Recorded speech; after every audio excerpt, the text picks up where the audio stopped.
Buenas tardes.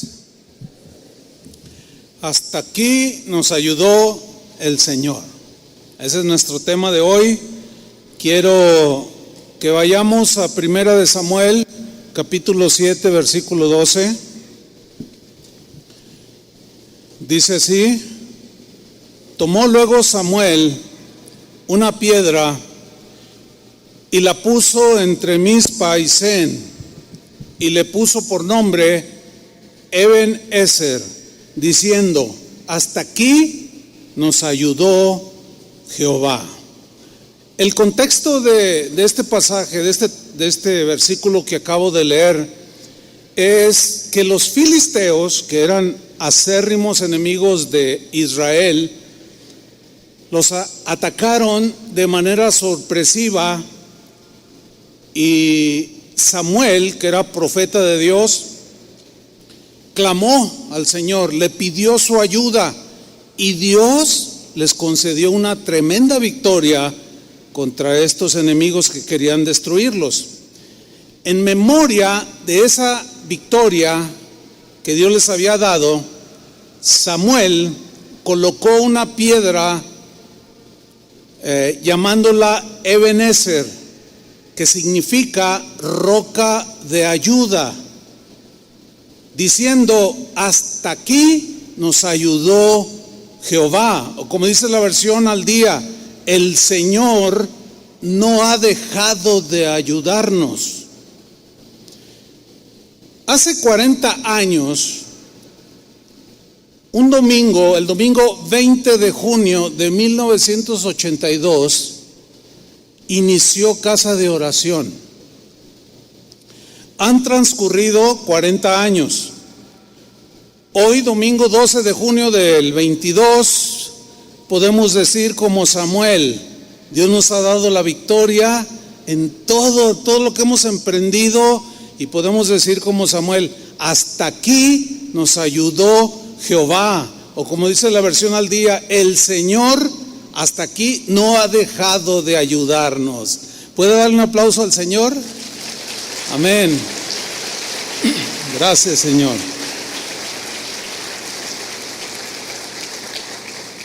Estamos pues de aniversario. Quizás no se haga mucha bulla, pero lo importante es que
aquí estamos, ¿no es cierto? Yo conocí a un puñado de jóvenes hace poquito más de 40 años, jóvenes que venían de un movimiento llamado Renovación Carismática dentro de la Iglesia Católica, y ellos se reunían en un templo que está aquí a 2 cuadras. Y yo los conocía en la iglesia donde ya formábamos parte de los pastores, y ellos se daban sus escapadas y recibían de la palabra, pero un día los expulsaron por, ¿cuál fue su error, o entre comillas su pecado?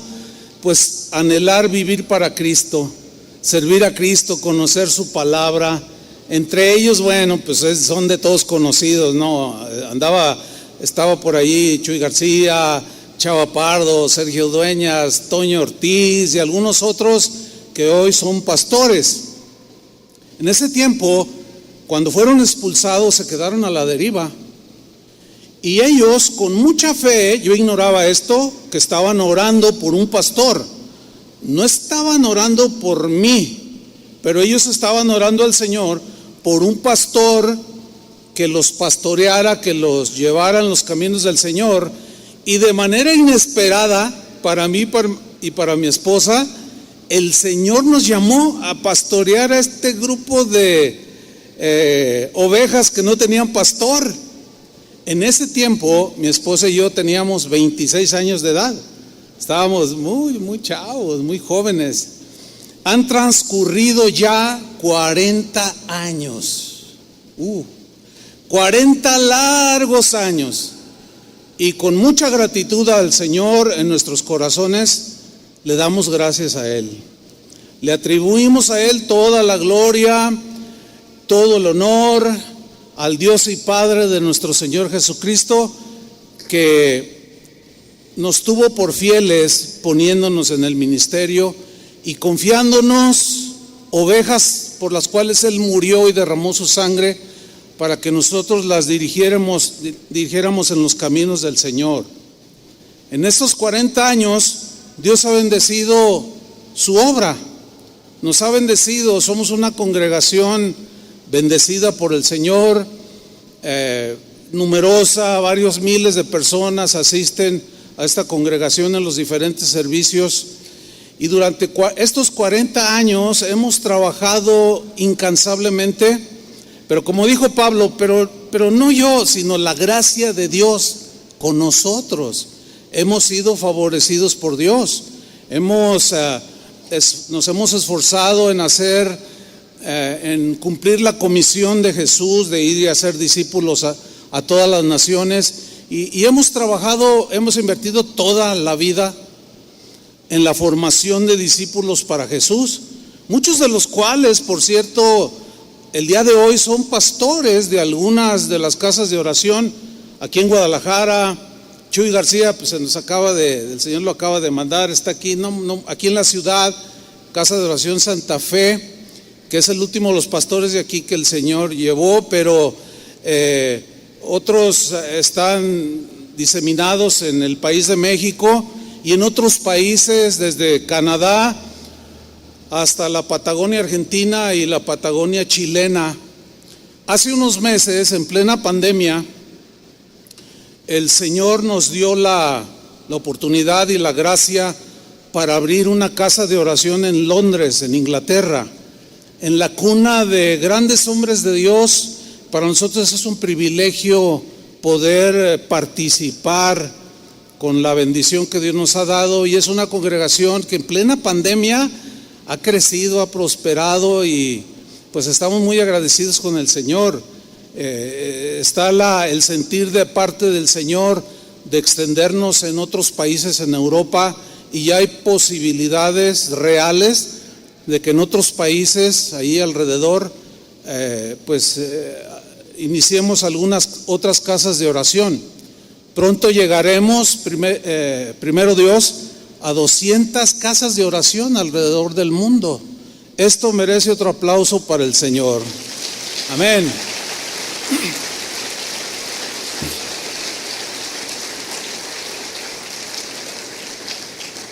Sin embargo, pues no ha sido fácil. Nadie dijo que ser cristiano es fácil, ¿verdad que no? Nadie dijo que hacer la obra de Dios, caminar en los caminos.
del Señor, hacer la obra de Dios fuera fácil, ¿no?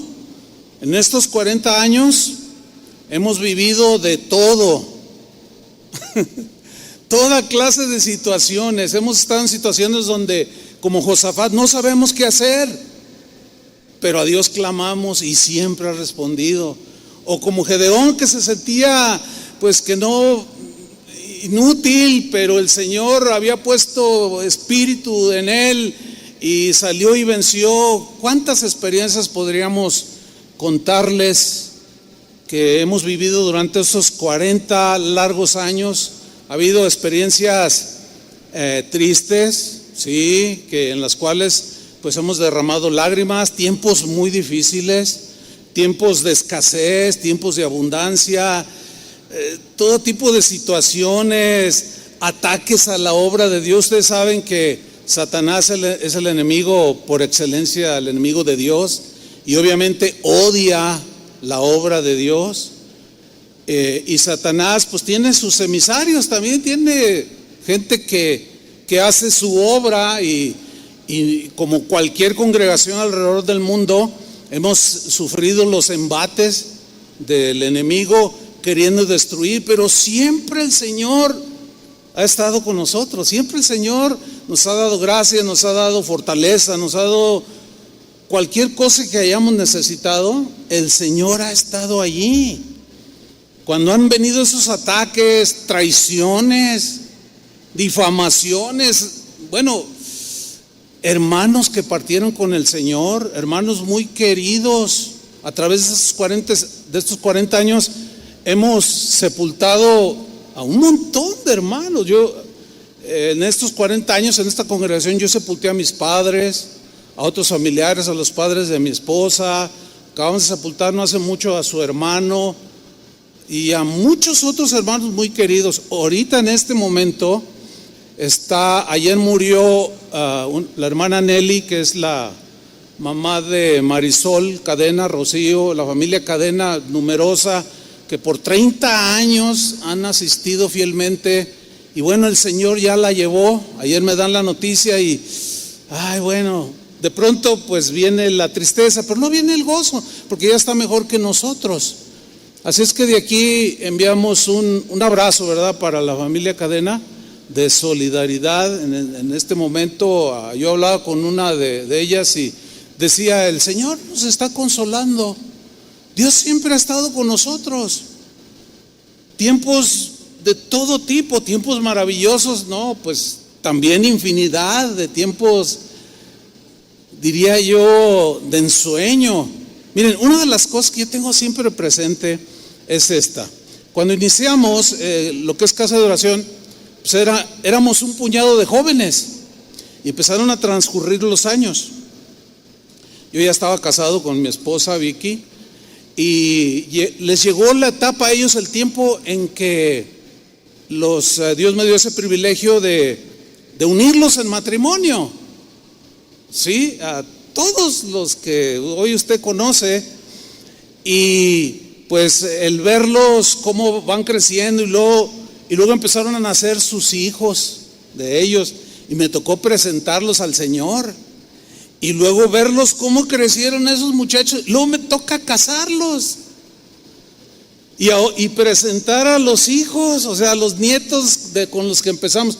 Eso es algo que yo en lo personal agradezco mucho al Señor, que me da ese privilegio de ver a muchos de esos niños que presenté, pues ser hoy todos hombres, unos hombres de Dios, mujeres de Dios, ya casados, con hijos, trabajadores, profesionistas. O sea, eso es algo maravilloso y es una recompensa terrenal que con mis propios ojos yo digo, ha valido la pena estos 40 años, haber invertido toda la vida en estos últimos 40 años y ver el resultado espiritual, el resultado eterno, ¿sí? Eso es algo muy, muy bonito.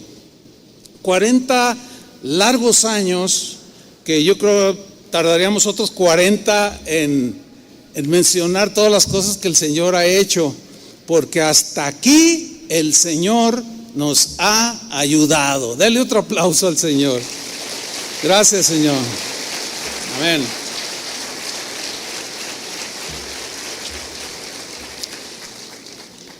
Cuando leemos la Biblia encontramos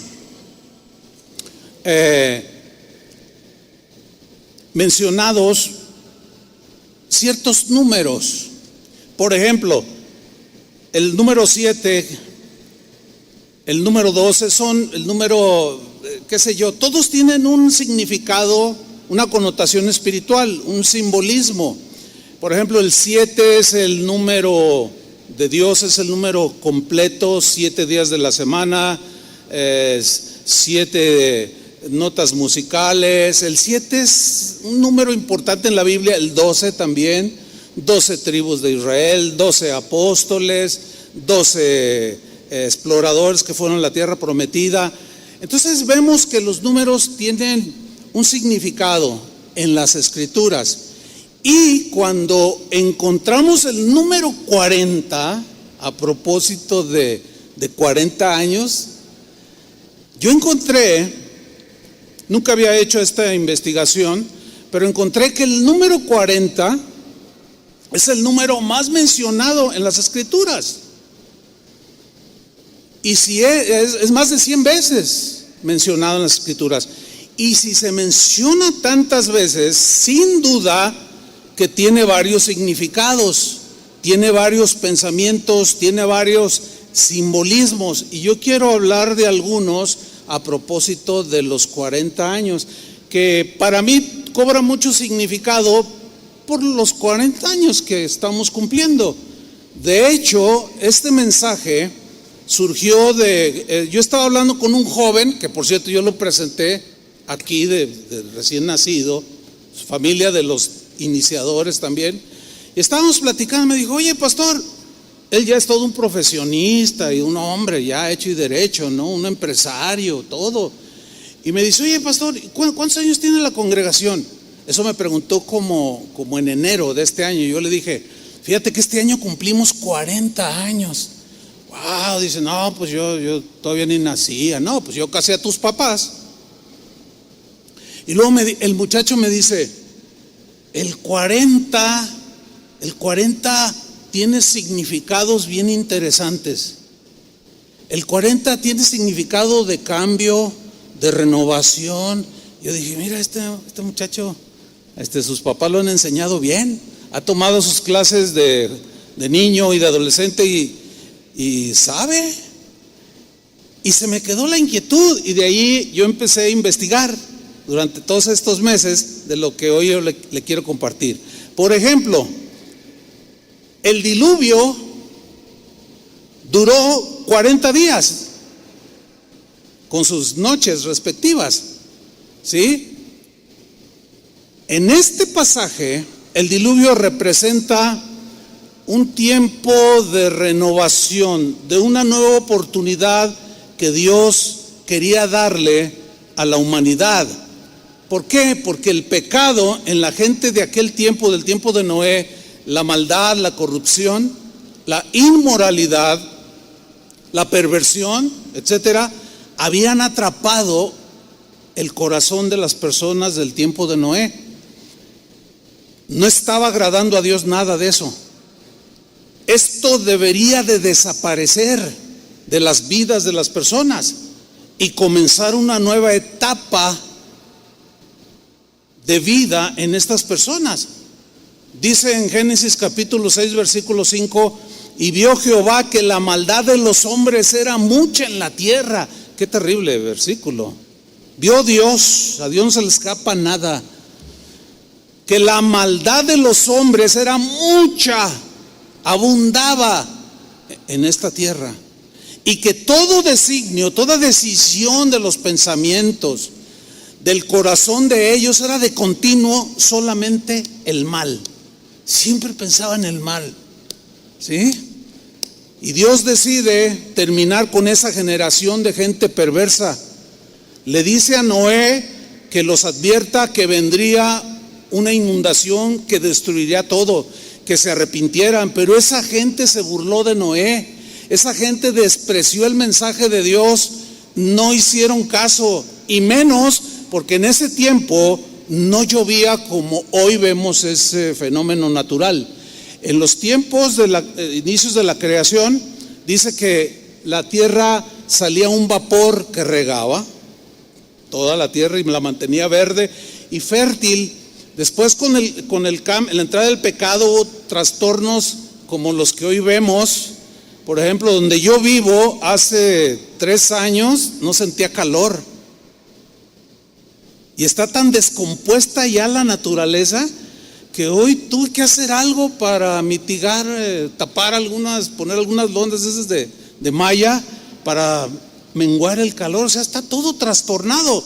Y así estaba la gente de aquel tiempo, la sociedad de aquel tiempo.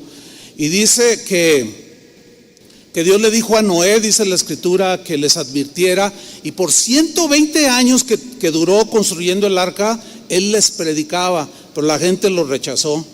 Y Dios decidió borrar de la faz de la tierra esa generación, la generación de Noé. La gente no escuchó las advertencias de Dios, se burlaron de Noé, se burlaron de Dios, y Dios tuvo que terminar ese ciclo de maldad. ¿Cómo? Con un diluvio que duró la lluvia 40 días y 40 noches.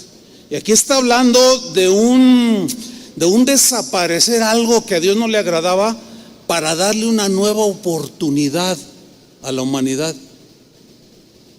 Y esa es la lección en este texto acerca del 40. O sea, Dios nos da continuamente oportunidades para que mejoremos, para que seamos mejores padres, mejores esposos, mejores ciudadanos, mejores cristianos. Pero algunos no escuchan el mensaje, aunque van a las iglesias. Algunos no obedecen y Dios se molesta con eso y decide hacer este tipo de acciones. Desgraciadamente, en el transcurso de los siglos posteriores a Noé, pues vemos que los seres humanos continúan, deciden seguir viviendo alejados de Dios, haciendo lo que bien les parece, viviendo, no les importa si ofende a Dios o a los demás. Bueno, esa actitud de la gente de hoy era la misma del tiempo de Noé. ¿Qué significa eso? Que de manera inevitable, hermanos, no vamos a poder evitar, la Biblia lo profetiza y lo asegura, que un día habrá un día que se ha llamado el día del juicio final, donde todo ya desaparecerá. Pero Cristo es como el arca, porque viene juicio final, ya. A este mundo, todo esto se va a acabar, ya lo sabemos todos. Pero yo quiero decirles esto, que así como el arca salvó a Noé y a su familia, Cristo es como el arca. Necesitas a Cristo, necesitas un cambio de vida, no puedes seguir viviendo igual. Jesús quiere que termines con esa vida que hasta ahorita has llevado, haciendo lo que te da tu gana. Has ofendido a Dios muchas veces. Y a lo mejor pues sí asistes a la iglesia, pero en realidad no hay un corazón que obedezca al Señor. Y Cristo está dándonos, a algunos les está dando la última oportunidad de un cambio antes de que venga el diluvio del juicio final. El número 40 en la Biblia también representa el final de una etapa que da comienzo a otra etapa dentro de la vida de las personas. Por ejemplo, mira, todos sabemos que un bebé se gesta en el vientre de su madre en 9 meses, que si tú los divides, yo lo hice, y son 40 semanas que un bebé se forma en el vientre de una madre. Ahora bien, si ese bebé nace antes de las 40 semanas, se dice que es un bebé prematuro. Pre es antes y maturo viene de madurez, o sea, todavía no ha madurado el bebé en el vientre de su madre, y al adelantarse en el nacimiento tiene muchos más problemas, con riesgo de morir, incluso que un niño que nació en las 40 semanas de gestación. Pero cuando el bebé se pasa de la etapa de gestación, se dice que es un parto postérmino, o sea, maduró pero no sale y también tiene problemas. De manera que aquí hay una lección. Dios diseñó todo. La vida del ser humano son etapas. Tenemos que entender eso.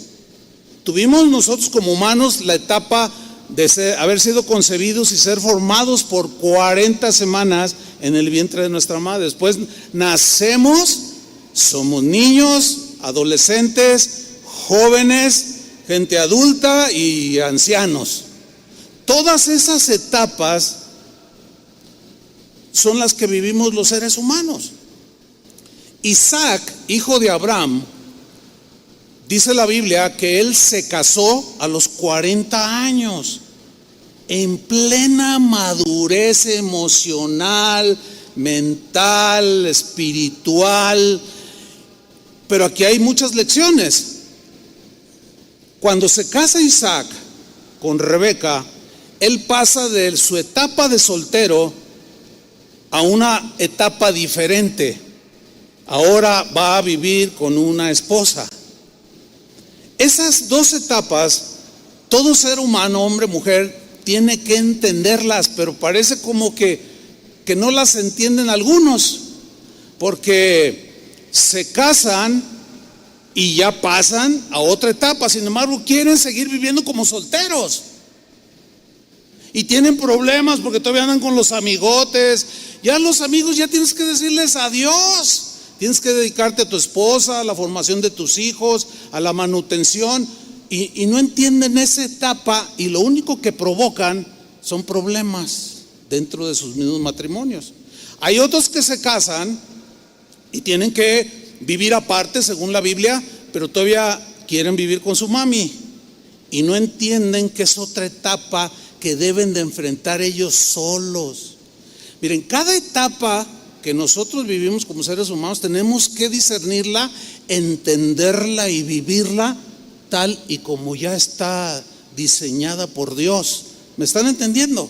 Si no lo hacemos, nos metemos en problemas. Por eso es que aparece aquí el número 40. Esa es la explicación. Aparece y era de edad de 40 años cuando Isaac tomó como esposa a Rebeca. Pues no es casualidad. ¿Por qué no dijo 7 años? Ni 12. 40. ¿Sí? Interesante. Jesús estuvo 40 semanas en el vientre de María. A los 40 días de nacido fue presentado en el templo. Llega a su etapa de niño, de adolescente, de joven, llega a los 30 años entrando a la plenitud. Es llevado por el Espíritu al desierto para y Satanás lo tienta. ¿Se acuerdan de ese episodio en las Escrituras? Bueno, 40 días y 40 noches Jesús estuvo en el desierto ayunando. ¿Por qué? Porque iba a entrar a otra etapa de su vida.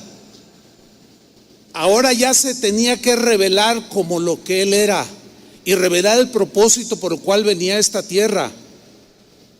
Mientras no llegó a esa etapa, él seguía sometido a sus padres y trabajador ahí en la carpintería de su padre, etcétera, hasta que llegó ese momento.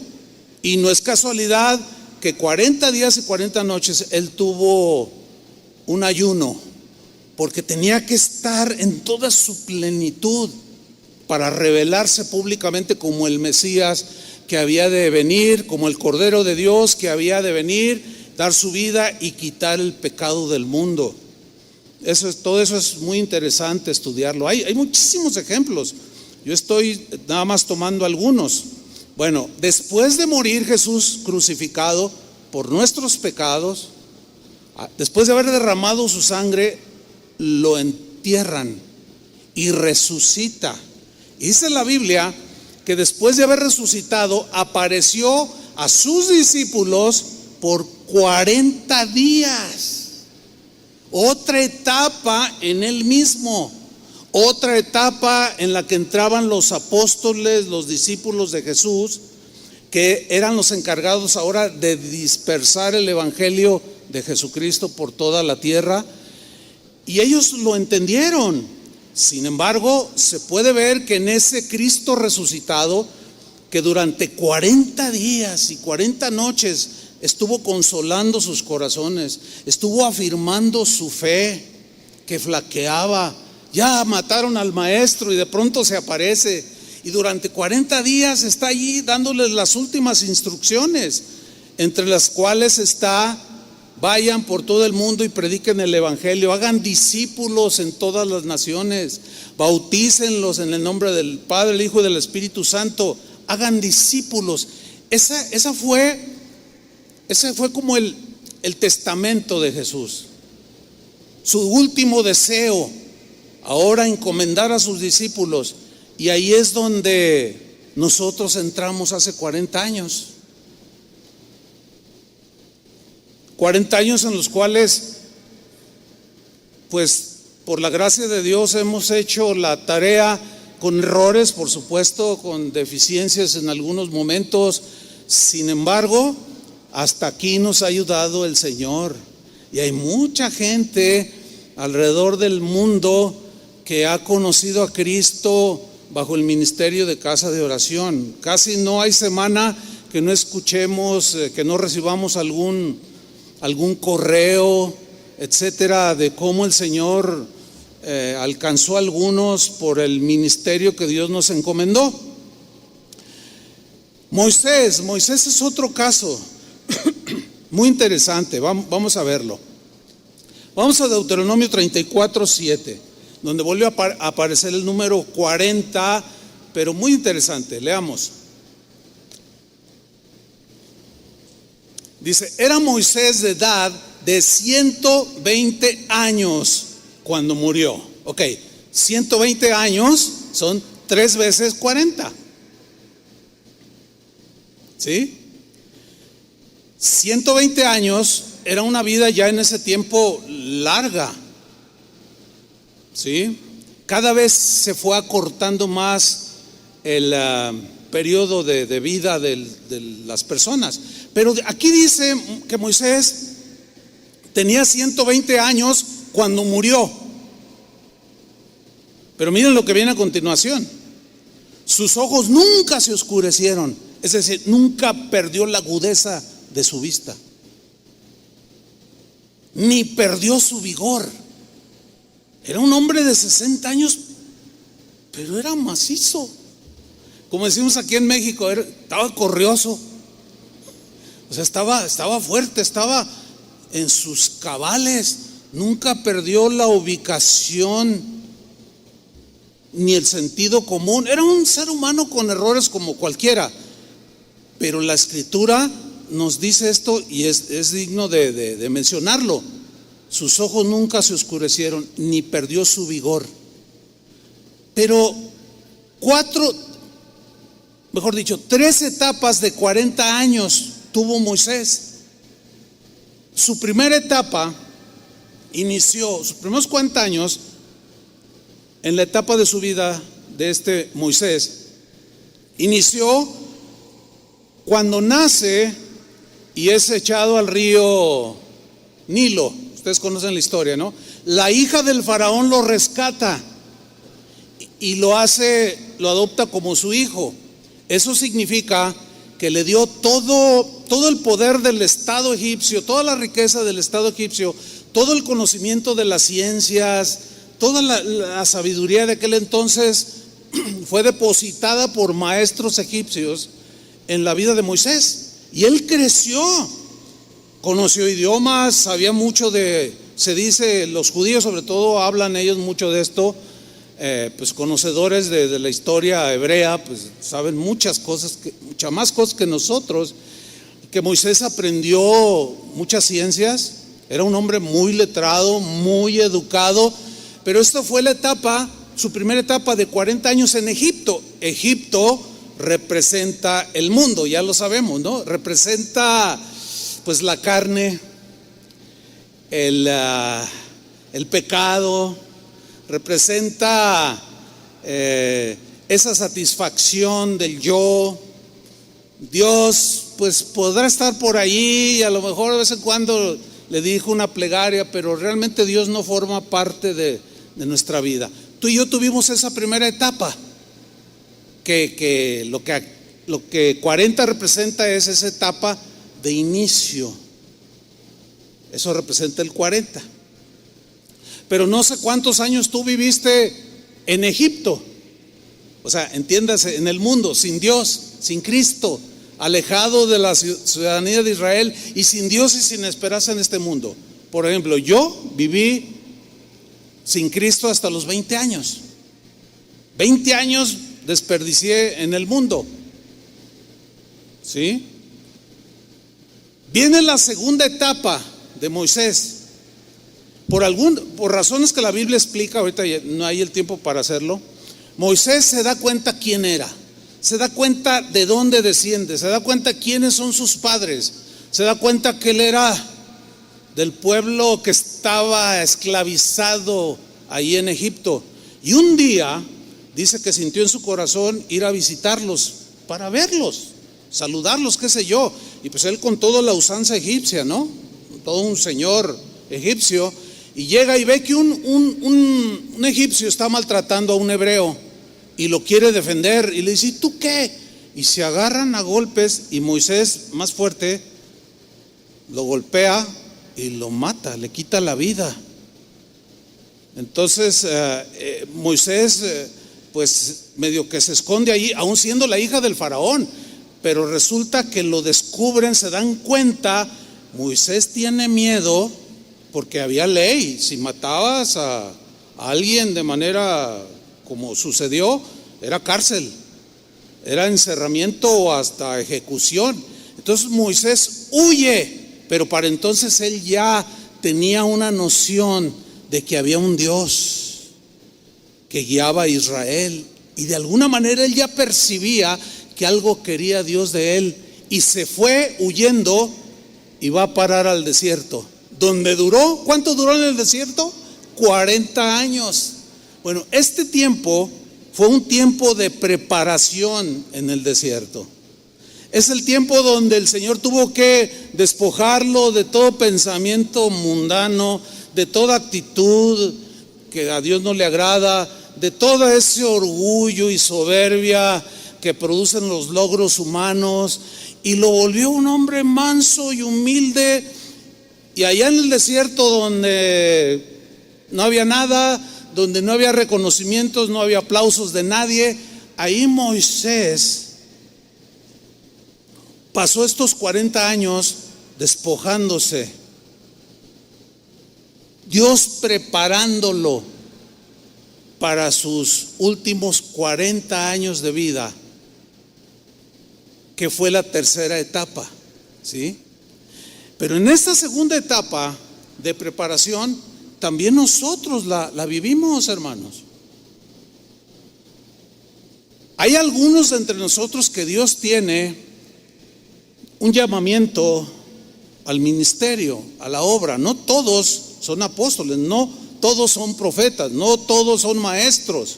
Todos somos miembros del cuerpo de Cristo, cada uno tiene su función, pero hay algunos que son llamados a servir al Señor en el ministerio, en la obra de Dios.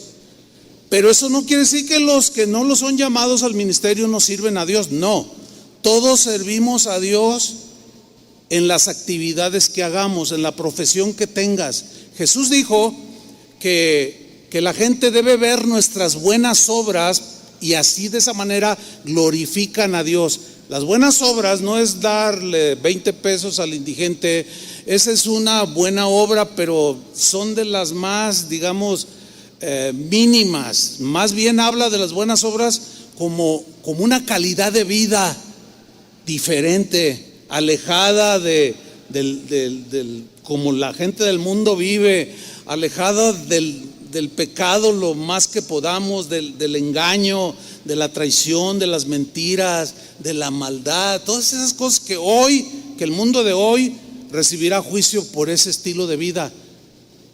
Y Dios nos va preparando. Yo puedo contarles de cómo Dios me fue preparando para algo que yo me convertí y yo no sabía que Dios tenía algo para mí, pero al paso del tiempo yo fui entendiendo que Dios me fue preparando.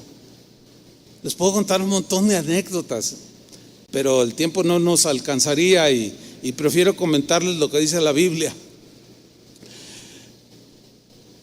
Termina esa segunda etapa de Moisés, esos 40 años, ya tiene 80 años. Ya era un pastor que cuidaba ovejas, no era un trabajo así que digamos, wow, ¿verdad? Pero pues él estaba feliz, contento, se había casado ahí en el desierto, en Madián, la tierra de Madián. Y dice la Biblia que un día, pastoreando las ovejas, estaba a las faldas del monte Sinaí. Y de pronto vio una zarza ardiente que no se consumía. Y algo ardió en su corazón y fue a ver por qué razón la zarza estaba encendida pero no se consumía. Y de ahí Dios le habló. Moisés, le dice, Moisés, quita la sandalia de tus pies porque donde estás pisando es tierra santa. O sea, Dios estaba allí en ese monte y le da un llamamiento de que él libertaría a Israel de la esclavitud de Egipto, de donde él había sido vicepresidente. Y él con esa mansedumbre que ahora lo caracterizaba, pretendió en algún momento poner pretextos. Señor, pero yo no sé hablar. Señor, pero ¿quién soy yo? Señor, dice, no digas quién soy yo, no digas no sé hablar, porque yo pondré palabras en tu boca. Ve y dile al faraón, bueno, todos conocemos la historia, y dile que deje de salir a mi pueblo. Y ahí va Moisés, pues dice el Señor que dejes de ir no lo dejo. Y luego va, Señor, no quiere, ve otra vez. O sea, ya un hombre obediente, manso, ya no confiaba en su propia sabiduría adquirida, que la seguía teniendo, pero ya su vida había sido cambiada de tal manera que ahora sus intereses eran espirituales. Y como dice la carta a los Hebreos, que Moisés se sostuvo como viendo al invisible. O sea, ya era un hombre de fe sólida. Bueno, finalmente salen de Egipto por mano de Moisés, ¿se acuerdan? Y vienen persiguiéndolo los egipcios y se encuentran con el Mar Rojo. Y Moisés va y le dice, Señor, ¿y ahora qué? ¿Qué vienen atrás estos? Dice, no me hables a mí, extiende tu vara, que simboliza en la Biblia autoridad. Usa la autoridad que yo te he dado. Y él extendió la vara. Y según la Biblia dice que se abrió el Mar Rojo y pasó todo el pueblo como por tierra seca. Y ahí inician sus últimos 40 años, la última etapa de su vida, que representa el servicio a Dios. Ya con todo, ya con el entendido de que no hay nada más que hacer en esta vida. Solamente hay una oportunidad de servirlo en la vida. Y como vida solamente hay una oportunidad para hacer lo que Dios quiere que tú hagas. Y Moisés lo entendió. E inicia esos últimos 40 años guiando al pueblo de Israel por el desierto. Por 40 años Moisés guió a Israel por el desierto. Por 40 años Moisés soportó los desprecios de algunos judíos, de algunos hebreos. Por 40 años soportó la rebeldía de algunos de los que él estaba dirigiendo, guiando. Soportó las críticas por 40 años, las calumnias de muchos de ellos. Sin embargo, esos últimos 40 años los vivió sirviendo al Señor hasta el último día de su vida. Aquí dice claramente, era Moisés de edad de 120 años cuando murió, y murió con todo su vigor. Ahora bien, en este inicio de su última etapa hay algo interesante. Miren, del lugar donde ellos pasaron el Mar Rojo hacia la tierra prometida, en línea recta, con algunas desviaciones, pero según la escritura, había que caminar 11 días. En 11 días ellos iban a llegar a la tierra que fluía leche y miel. O sea, que es una expresión poética de que había abundancia de dulzura y de alimento, que era una tierra hermosísima, llena de frutos, de árboles que daban manzanas, naranjas. O sea, había mucha agua en abundancia, había muchos animales para alimentarse. O sea, era una tierra de bendición. De ahí el nombre, la tierra prometida. Pero sucede algo. Esa generación que salió de Egipto, que en 11 días podía llegar, se tardaron 40 años de travesía en el desierto. ¿Saben por qué? Ya lo saben. ¿Por qué? Por rebeldes, murmuradores, querellosos, mentirosos, mundanos. Dios nunca va a bendecir la rebeldía, jamás va a bendecir al ambicioso, nunca va a derramar su gracia ni su bendición sobre el soberbio y el orgulloso, jamás. Son rasgos del ser humano que son propios de todos. Y todos luchamos contra esas cosas. Y aquí es donde viene la lección, tanto para el pueblo como para un líder o un ministro. Por ejemplo, yo lo veo del lado del ministro. 40 años los aguantó. Yo me identifico con Moisés. Digo, al que entienda, entienda, ¿no? Híjole, ya aguanté, Julio. Aguantaste tú también junto con nosotros.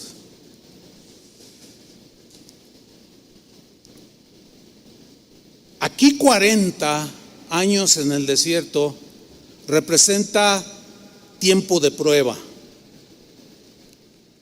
tiempo de que Dios examinaba el corazón de cada uno para que ellos mismos se dieran cuenta de sus errores y de sus deficiencias, de sus pecados, de su maldad. Ellos estuvieron dando vueltas y vueltas y vueltas hasta cumplir 40 años, y esa generación nunca entró. Y aquí viene la lección. El tiempo de prueba que Dios le da a cada uno como cristiano, el tiempo de prueba, los episodios, las etapas de prueba que Dios ha pasado esta congregación en 40 años, Dios la ha permitido para enseñarnos, para moldearnos, para transformarnos, para enseñarnos a ser mejores, para que nuestra vida glorifique al Señor. Entonces, esta etapa última de Moisés y dirigiendo un pueblo es la etapa del tiempo de prueba para formar a Cristo en nuestros corazones. Vamos a leer Deuteronomio capítulo 8 versículo 1. Ahí Dios le dice esto a Moisés. Allá en su casa, en la noche, ¿les puedo dejar una tarea? Porque luego les voy a hacer una prueba. Lean todo el capítulo allá en su casa. Hoy nada más voy a leer 3 versículos para que ustedes se den una idea de la línea del mensaje. Deuteronomio 8:1. Dios le dice a Moisés que les diga esto al pueblo: cuidaréis de poner por obra todo mandamiento que yo os ordeno hoy. Eso lo hemos enseñado por 40 años. Dice, para que viváis. El deseo de Dios era que los israelitas que habían sido esclavos vivieran, tuvieran una buena vida, una larga vida, pero buena vida. Cuando Jesús vino a esta tierra dijo, yo he venido para que tengan vida. Es el mismo, la misma línea. He venido para que tengan vida y la tengan en abundancia. Y esa vida abundancia no se refiere a lo material solamente. De algo ayuda, pero no es todo, como vamos a ver aquí en este mismo pasaje. Él quería que vivieran. Jesús igual en este tiempo. Él quiere que experimentes esa vida abundante, de abundante paz en medio de todo lo que hay, de seguridad, de fe, etcétera, etcétera. Abundancia, vida, y que seáis multiplicados. Ese era el deseo de Dios. Dios ha multiplicado esta congregación. Y entréis y poseáis la tierra que Jehová prometió con juramento a vuestros padres. Porque ellos duraron el múltiplo de 10 de esclavos. 10 veces 40, 400 años de esclavitud. Y ellos iban a heredar. Es el deseo de Dios, de que esa generación heredara toda esa tierra que Dios le había prometido a Abraham, ¿sí? A Jacob, a Isaac. Y ellos se murieron sin haberla visto. Y Dios ya en esa etapa a Moisés le tocaba, a esa generación le tocaba. Sigue diciendo en el versículo 2: y te acordarás de todo el camino por donde te ha traído Jehová tu Dios estos 40 años en el desierto. Ahora, no estaba en el, digamos, en el deseo de Dios de traerlos dando vueltas 40 años, pero Dios se vio obligado a que por la conducta de ellos tuvieran que estar vagando, porque así lo menciona, ¿sí? En otros pasajes, que estuvieron vagando. Vagar es sin rumbo. Te acordarás, dice, de todo el camino por donde te ha traído Jehová tu Dios estos 40 años en el desierto, para afligirte.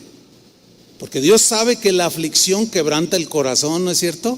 Y donde hay dolor y aflicción, el corazón se enmienda. El corazón tiende a reflexionar. Muchos de ustedes llegaron a Cristo en un momento de crisis, ¿sí o no? De que no sabían, habían perdido todo, o se les murió a alguien, o qué sé yo. Pero todos entramos así. Sigo leyendo. Para probarte, para saber lo que había en tu corazón. Mira, aquí a veces se entiende, algunos entienden como que Dios quería saber qué había en el corazón de ellos. No, pues es obvio que no significa eso. Porque Dios dice por toda la Biblia que Él conoce el pensamiento y las intenciones del corazón. Él ya conoce nuestros corazones. Los que no conocemos nuestro corazón somos nosotros mismos. Y la Biblia dice que nuestro corazón es engañoso, es mentiroso, es fraudulento, dice otra versión. O sea, constantemente nos hace creer y nos hace pensar cosas que violentan la voluntad de Dios y nos traiciona el corazón.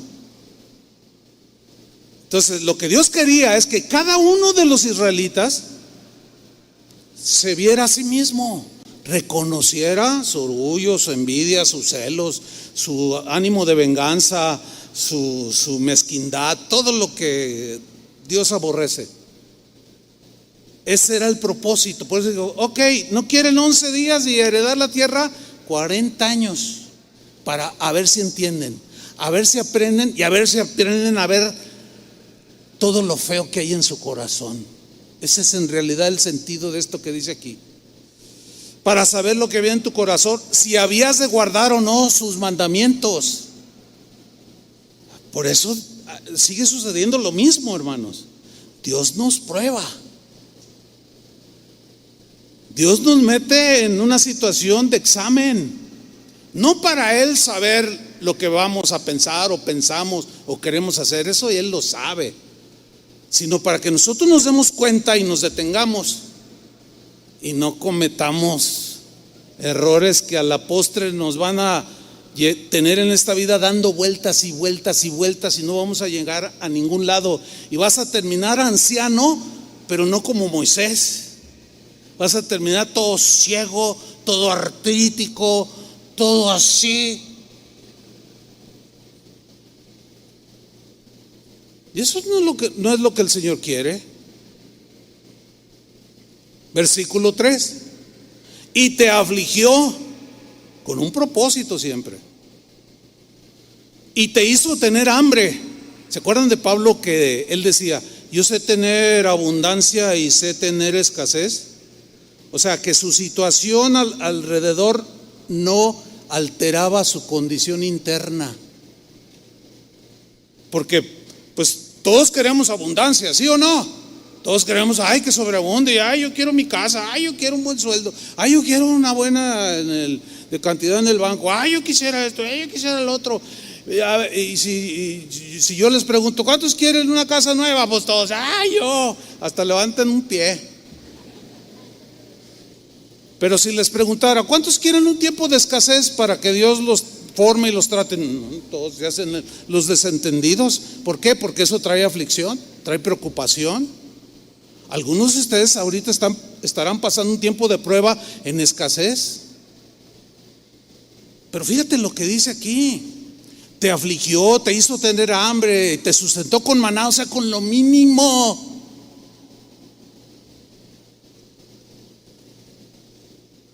Comida que no conocías tú ni tus padres la habían conocido, para hacerte saber, para que entendieras, para que crecieras en este entendimiento y tu vida fuera diferente y entendieras que todo proviene de Dios, que de Dios salimos y a Dios tenemos que volver.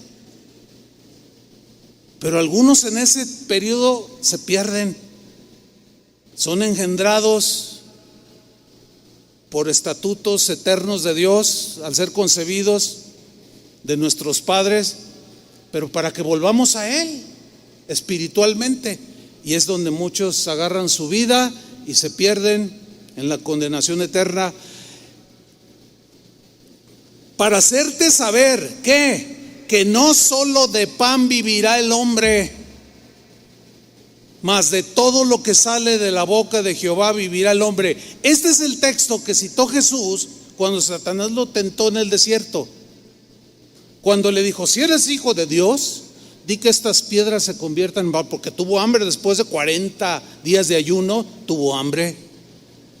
Y Jesús le dijo: escrito está, Satanás, no solo de pan vivirá el hombre. Ahora, el pan aquí habla de lo material que necesitamos para esta vida. Las cosas de esta vida, todos necesitamos una casa, necesitamos transportarnos, comida, vestido, todo eso es algo de la vida cotidiana, natural. Según la Biblia, a los hijos de Dios eso es añadido por Dios. No es el fin de nuestra existencia en esta tierra. Sin embargo, los que no conocen a Dios, la obtención de cosas materiales es el fin, es el propósito principal de su existencia. ¿Se han dado cuenta cómo salen las noticias ahora que hay elecciones y todo? De cómo los políticos roban y mucha gente roba. Y tú dices: mira todo lo que ha robado este tiene 500 casas, tiene cuentas en 20 bancos alrededor del mundo, tiene $1,000 millones que se robó. Y tú dices: ¿para qué quiere tanto, oye? Porque ese es el fin de su existencia. Ellos creen que teniendo lujos ese es el fin de la vida. Pero Jesús dijo una vez a un hombre muy rico, le dijo: necio, hoy vienen a pedirte tu alma y lo que has acumulado, ¿de quién será? ¿Cuántos han visto que alguien muy rico cuando muere se lleva un peso, el peso de sus huesos? No nos llevamos nada. Entonces, por consiguiente, fíjate, la persona que vive sus etapas de crecimiento y madurez lo entiende, lo capta perfectamente y dice: no, la razón de mi existencia aquí no es la obtención de riqueza. Ahora, Dios nos puede bendecir, Dios te puede bendecir. y darte mucho, pero no es para que acumules, sino para compartir. Fíjate nomás, porque a fin de cuentas no nos llevaremos nada. Entonces, cuando dice aquí, yo todo esto lo permití, lo hice para hacerte saber que no solo de pan vivirá el hombre, mas de todo lo que sale de la boca de Dios vivirá el hombre. ¿Qué sale de la boca de Dios? Su palabra, sus palabras de vida eterna, las que nos van a formar aquí para vivir aquí y en la eternidad con Jesús. Dale otro aplauso. Amén.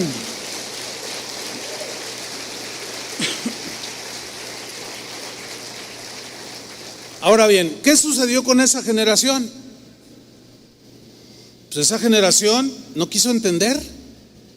Era más importante los pepinos, los ajos. Ay, queremos comer carne. Ay, hay gente, yo he oído a gente que dice, yo si no como carne es como si no hubiera comido. Ese candidato para cristiano a las primeras va a chafear. No, pues es que todo está, son pensamientos muy reducidos.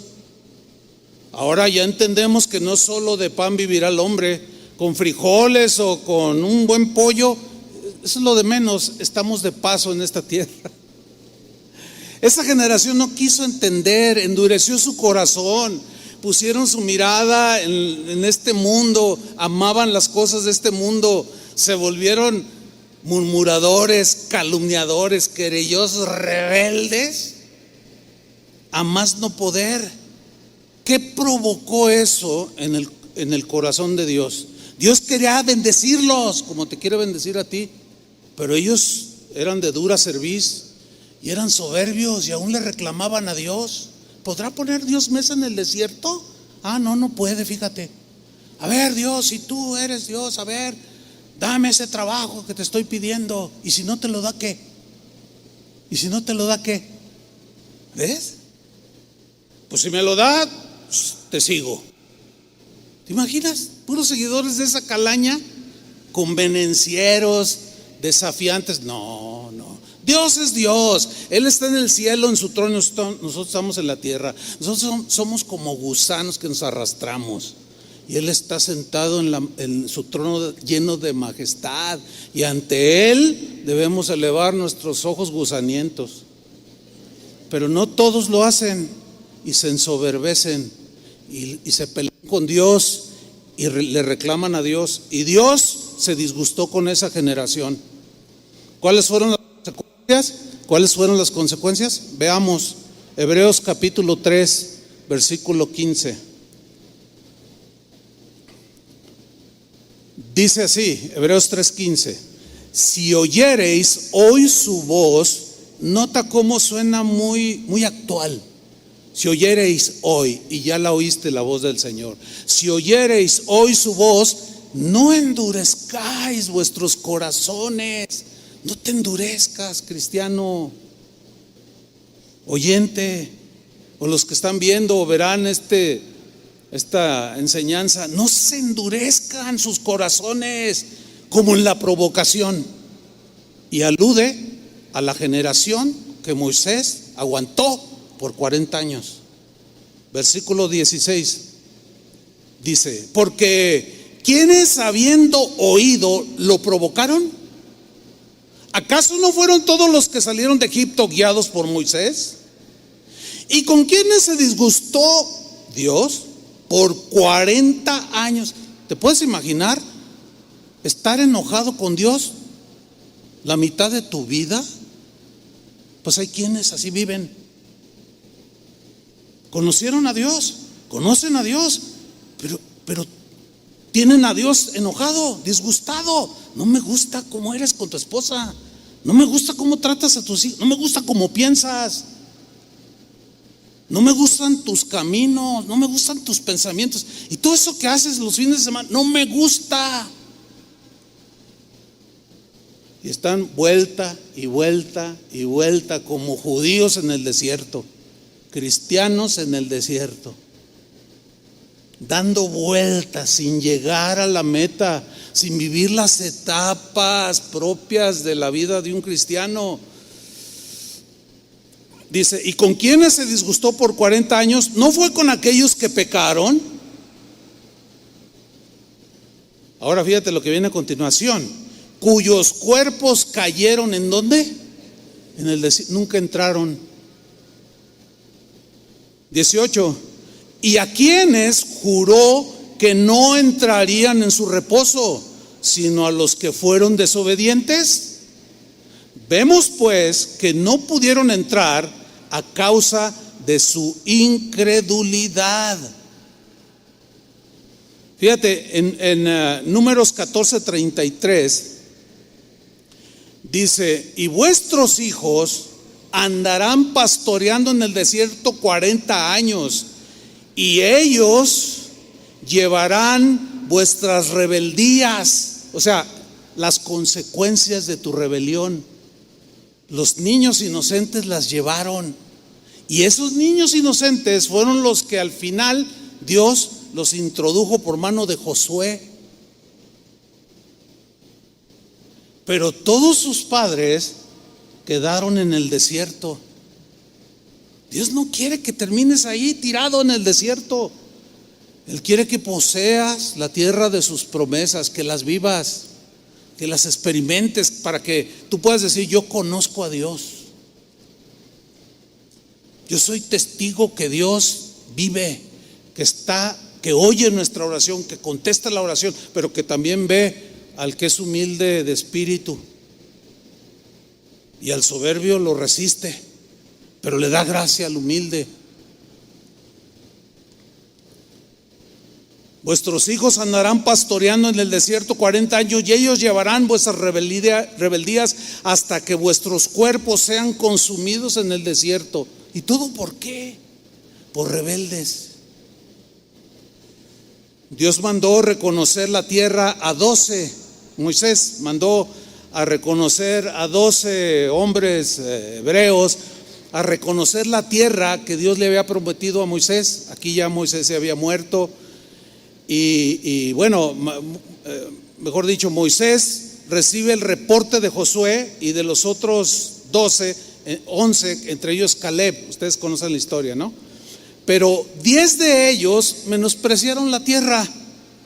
En Números 14:34 dice, conforme al número de los días, de los 40 días en que reconocisteis la tierra, ahí aparece el 40, llevaréis vuestras iniquidades 40 años, un año por cada día, y conoceréis mi castigo.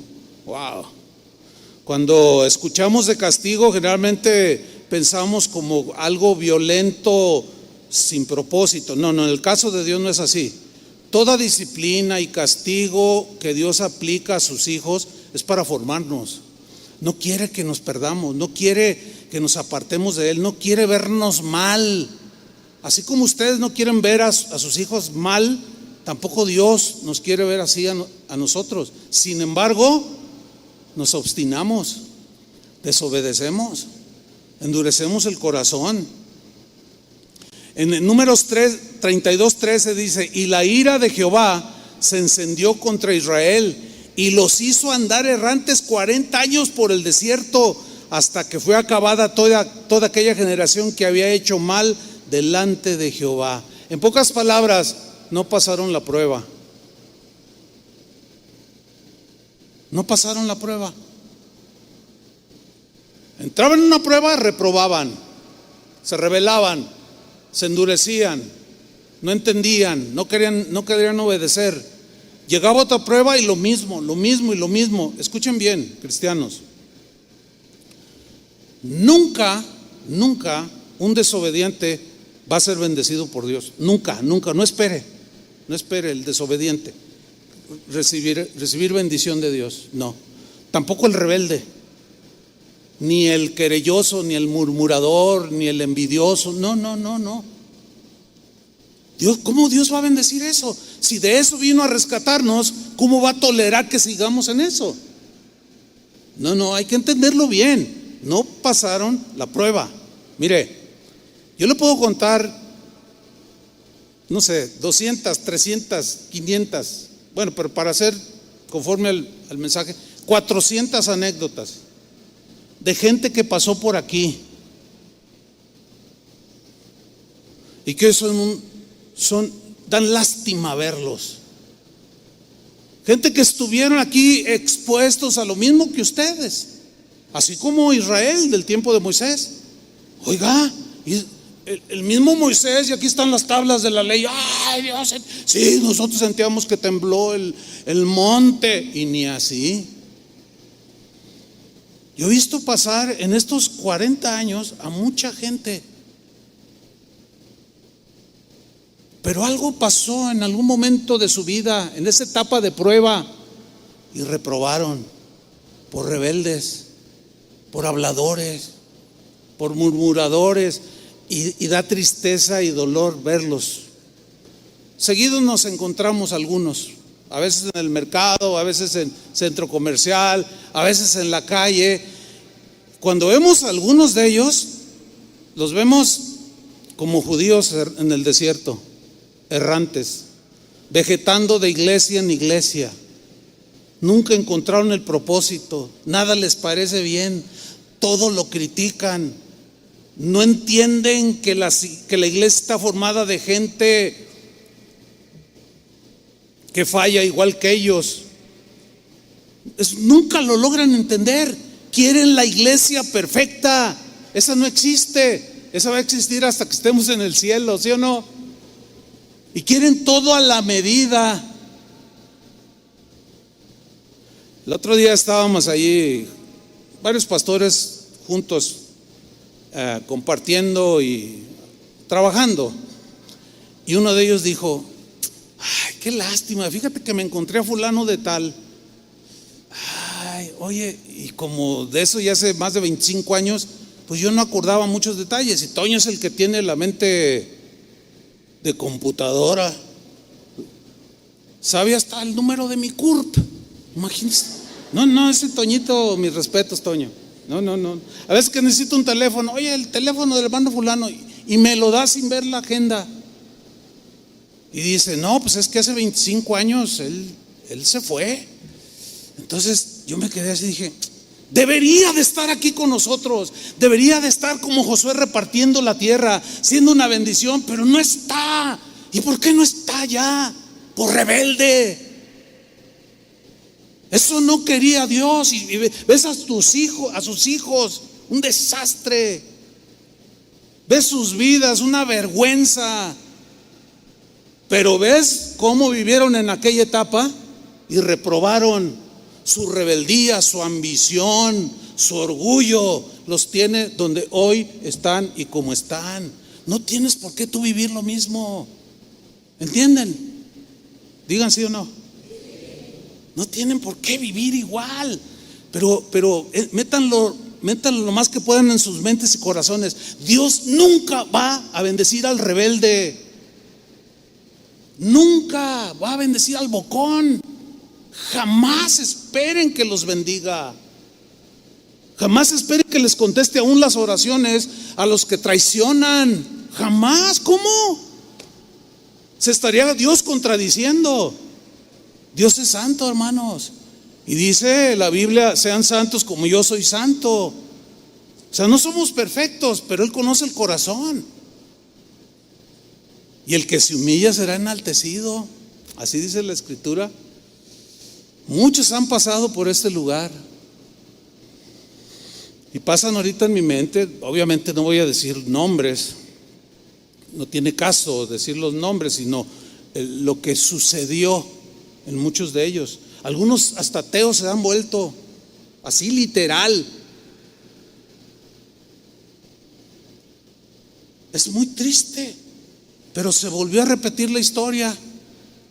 Y por ahí un sabio dijo que el que no aprende de la historia está condenado a repetirla. Y ahí está la historia bíblica, la ven, la oyen muchas veces y nada más dicen: ay, eso ya me lo sé. Pero nunca pisaron esa tierra de las promesas por su orgullo, por su soberbia y ambición. No, hermanos, eso no quiere Dios para ti. como tampoco lo quería para esa generación de Moisés, como tampoco lo quiso para algunos que han pasado por aquí y hoy están regados por quién sabe dónde. Unos blasfemando de Dios, otros amargados. Es muy triste. Finalmente, hermanos, el 40 también tiene una representación de un llamado al arrepentimiento. Dios le dijo a Jonás: ve y predica a Nínive, aquella ciudad perversa. Ve y predícales y diles que se arrepientan. Pero Jonás, algo inexplicable, habiendo aceptado el llamado de Dios como profeta, se negó a ir y dijo: no voy. No, esos perversos, esos debían de cortarles la cabeza. Es probable que Jonás haya tenido algún resentimiento con algún habitante de Nínive. No estoy especulando, pero es probable. Algo había en el corazón de Jonás que no quiso ir a predicarles la misericordia de Dios. Y huyó, dice que huyó, según él, de la presencia de Dios, y tomó un barco y se fue, y el barco se hundía, y finalmente dice: tírenme al mar para que esto se aquiete. Y aquellos marineros, pues órale, y lo tiran al mar y se aquieta todo. Y dice: ese era el causante, ahí está Jonás. Pero allí no había terminado el trato de Dios. Llega un pez y ahí está en medio de ese vientre, de ese gran pez, y ahí está ya tocando fondo. Y llega el momento de arrepentimiento. Oh Señor, siento la muerte. Y dice que clamó desde el vientre del pez, dijo: Señor. Y hay unas expresiones de arrepentimiento que terminan diciendo: Señor, pagaré mis votos, mis promesas, al haber yo aceptado el llamamiento como hombre de Dios. Y dice que Dios mandó al pez que expulsara a Jonás y lo sacó ahí en las playas de Puerto Vallarta. Y cuando sale Jonás ahí a la orilla en la playa, pues yo me lo imagino así, que se hinca, ¿verdad? Ya a salvo, levanta sus manos y dice: Señor, ¿qué quieres que haga? Y de la orden que le dio en el capítulo 1, ve, levántate y ve a Nínive y predícales, lo retoma en el capítulo 3. No tienes por qué pasar todo lo de Jonás. Jonás se estancó en el momento que desobedeció y su vida dio puras ruedas y andaba botando por todos lados. Entiéndanlo, cristianos. Pero nunca es tarde. Y Jonás va y predica y se mete a la ciudad de Nínive y empieza a predicar. Dice: de aquí a 40 días, si no se arrepiente, Dios va a destruir todo. Dice la Biblia en Jonás capítulo 3 que el rey de Nínive le dijo a todo, escuchó y creyó al mensaje, y se puso en ayuno y dio una orden, dio un decreto que todos, aún los animales, todos en ayuno, en arrepentimiento, para recibir el perdón de Dios. Y Dios perdonó esa ciudad perversa. Yo no creo que tú seas tan perverso como los ninivitas. Ahora, ¿por qué esta comparación? Porque no creo que seas como ellos. Porque si tú estudias cómo eran los ninivitas, no, olvídate. Eran ahora sí que lo peor de inmoralidad, de perversión. Tú no eres así. Sin embargo, la misericordia de Dios alcanza hasta el más perdido. ¿Y saben qué sucedió? Se convirtió toda la ciudad, todos los habitantes de la ciudad. Pero el colmo del carácter de Jonás fue que se enojó. Dios tenía que seguir tratando yo sabía que tú eras bueno y que los ibas a perdonar. Dice, después se va y se pone abajo de una enredadera allí que Dios había preparado, por cierto. Y Dios lo vio ahí todo quejumbroso y dice: no, tengo que seguir tratando contigo. Y mandó un gusano, dice, que se comió la raíz y se secó. ¡Ay, la enredadera! Y Dios le dice: ay, Jonás y Nicolás. Ay, Jonás, dice, ¿tú te duele que haya muerto la calabacera ¿Y cómo no yo iba a tener misericordia de 120,000 personas? 120,000, ¿cuántos múltiplos de 40 son? Pues 12. ¿12? No, ya me perdí. A ver, Julio, ¿tú que eres matemático o supermático? 120,000 personas se salvaron. La lección aquí es que 40 también es un tiempo que Dios da de arrepentimiento. Vamos a hacer dos cosas. Una, para terminar, es darle gracias a Dios por estos 40 años, donde podemos decir, hasta aquí nos ha ayudado el Señor. Queremos seguir caminando en el camino de Dios. Durante 40 años, los que me conocen, que iniciaron, otros que no son de Casa de Oración, pero que me conocen o nos conocen de aquellos años atrás, saben que no hemos cambiado el mensaje. Ustedes pueden ahora ver por el asunto de las redes sociales videos de hace 30 años, 35, donde yo estoy predicando y yo predico lo mismo. Nunca he cambiado el mensaje. Ay de mí si predicara otro evangelio. Y queremos seguir. Si Dios nos deja otros 40, bueno, en mi caso no sé si los alcance, pero hay otra generación de ustedes, muchos de ustedes. No sabemos quiénes serán los que nos sigan después de nosotros, pero queremos que los que nos sucedan o estén en nuestro lugar no traicionen el mensaje, no se corrompan, sigan fieles hasta el último día de su vida. ¿Cuántos dicen amén? Pónganse de pie entonces. Levanta tus manos al cielo y apoya esta oración, sígueme en esta oración. Señor, te damos gracias porque en estos 40 años han sido 40 años de crecimiento, 40 años en los cuales hoy podemos decir, gracias Señor porque hasta aquí nos has ayudado. Has estado con nosotros en las buenas y en las malas, en la escasez, en la abundancia, en la tragedia, en la alegría. Hemos pasado infinidad de situaciones, traiciones, quebrantamientos, pero también tiempos hermosos, emocionantes, donde tu presencia ha sido manifiesta, donde hemos visto a cientos y aún miles de personas transformadas por el poder del evangelio. Todo eso es algo maravilloso, es algo milagroso. Y hablando de milagros, hemos visto milagros por montones en estos 40 años. Sanidad